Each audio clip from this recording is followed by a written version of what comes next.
Good morning, everyone. Allow me to invite you once again into the realm of female aesthetic surgery. My name is Mihály Géczi. I root from the Obstetrics and Gynecological Department of Semmelweis University. My supervisors are Szabó Bíró and Levente Sara, and my supervisor is Jakub Hoferika. My aim, naturally, is to aim for perfection in plastic surgery, and my vision is to find the best methods which allow the best functional and aesthetical outcome.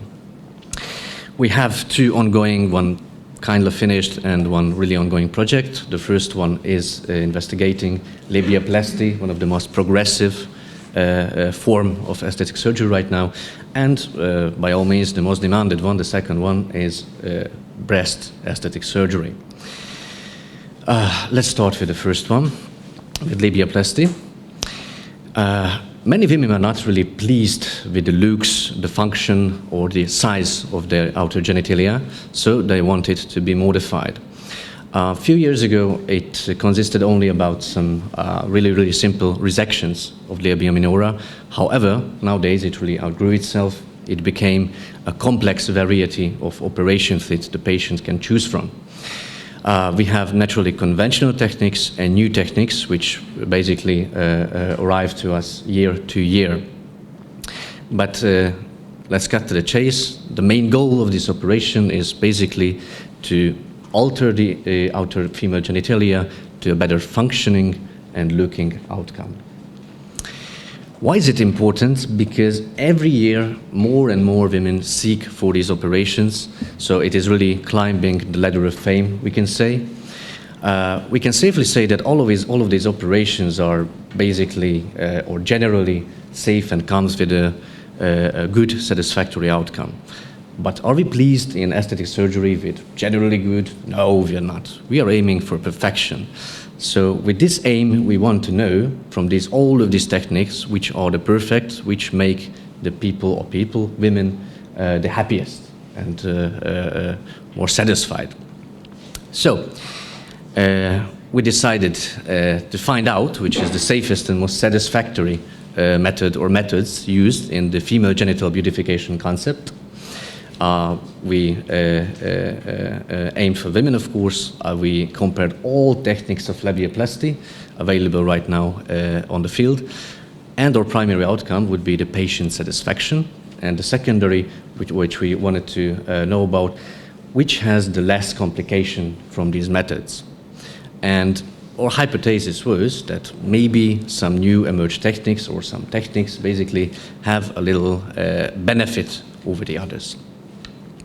We did a systematic search in 3 databases with the search key you can see below. Running around the debit hole, we found 50 eligible and usable texts. And our outcome data showed us that, however, the difference is not huge, but there are some significant differences, especially in satisfaction and in complication, especially in dehiscence in these operations. What the data showed us that the more invasive methods are causing more complications, especially dehiscence, and maybe using energy-based tools such as laser in these operations have benefit over the conventional scalpel methods. What are our strengths? Why are we better? We were able to involve more articles than other attempts before us. We are the first real comparison which involves all the techniques available on this field. And the quality of papers we could involve it are higher, so we are not really involving case reports and so on. However, nothing can be perfect. We are limited. The patient heterogeneity, unfortunately, is really high. We can't use RCTs in this area. And the biggest problem was that there is no really generally used and accepted patient satisfaction scoring system, which made the comparison a little bit harder. And of course, the limited amount of accessible and reliable data also limited us a little bit. In conclusion, regarding the patient satisfaction, we are expecting and seeing a difference between groups deepitalization, wedge, and edge resection techniques. And we can see that in complications, there is a significant difference between laser and scalpel, so the conventional scalpel method. In the case of dehiscence, it occurs more likely in the veg and edge resection group, naturally the more invasive groups, and the laser labiaplasty causes less complications in general. Why is it a good implication for practice? Because we want to make these patients the happiest ever. So we have to choose the less invasive, the less complication causing, and the higher satisfaction causing method as possible. What we saw already from the data we were able to collect, it's also an implication for research, because we could invent some kind of general use scoring system for patient satisfaction to be able to compare these methods later on generally better and easier.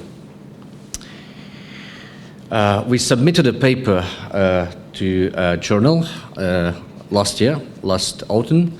We had some very positive letters from the editor. However, it was sent back with some nice and extensive critics.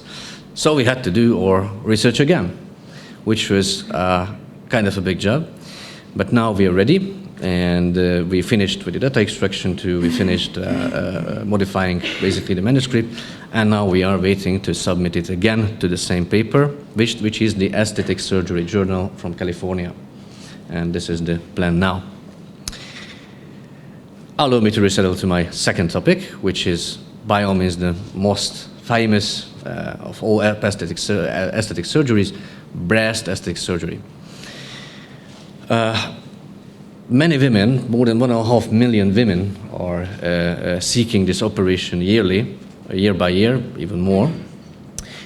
What's the problem over here? That most of the women who are seeking this operation are in the fertile age. And the time of the operation a lot of times interferes with family planning. And nowadays, we know it's already that breastfeeding is not just important because of transferring some nutrients to the baby, it also plays a very big role in the physiological and also psychological development of the baby. And we also know that sometimes unseekingly, unwantedly, we are causing some damage to the nerves and to the glands of the breast, which can, unfortunately, have an impact of breastfeeding. So with this intention, we wanted to investigate the effect of breast aesthetic surgery on later life in breastfeeding, because we want to see a world with happy and beautiful women and also healthy children. Our clinical question derives naturally from this aim. How do different types of aesthetic breast surgeries affect breastfeeding? We investigated women in puerperium who underwent some kind of breast aesthetic surgery. We compared different types of aesthetic breast surgery to each other, and we wanted to see what's the change in breastfeeding rate and length.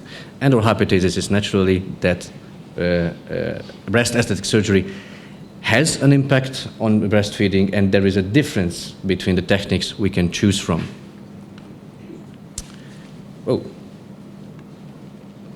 We did our preliminary research in the same 3 databases like before, with the search key you can see over there. We found 47 eligible full text in the end. We made to the data extraction the risk of bias assessment also, and now we can already see, without the data analysis is going on right now, we can already see that there is a difference in the occurrence of breastfeeding, and we want to see the real difference in the first 2 weeks, in 3 months, and also 6 months. And we decided to also investigate how much complications we can see in the different areas, in the different techniques.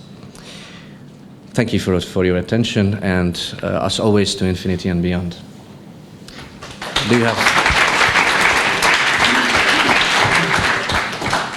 I just have one short remark until the questions, that for the man, the result is also very important, and the satisfaction. You just... Yeah, but unfortunately no one asks men about this. I have only one question, that when you talk about the rate of breastfeeding, you mean the percentage of women who are breastfeeding, or you're also you're investigating women who are exclusively breastfeeding, or Yes. Yes, like that? so we are investigating in subgroups exclusively breastfed babies and also with supplements. We have eligible data for that.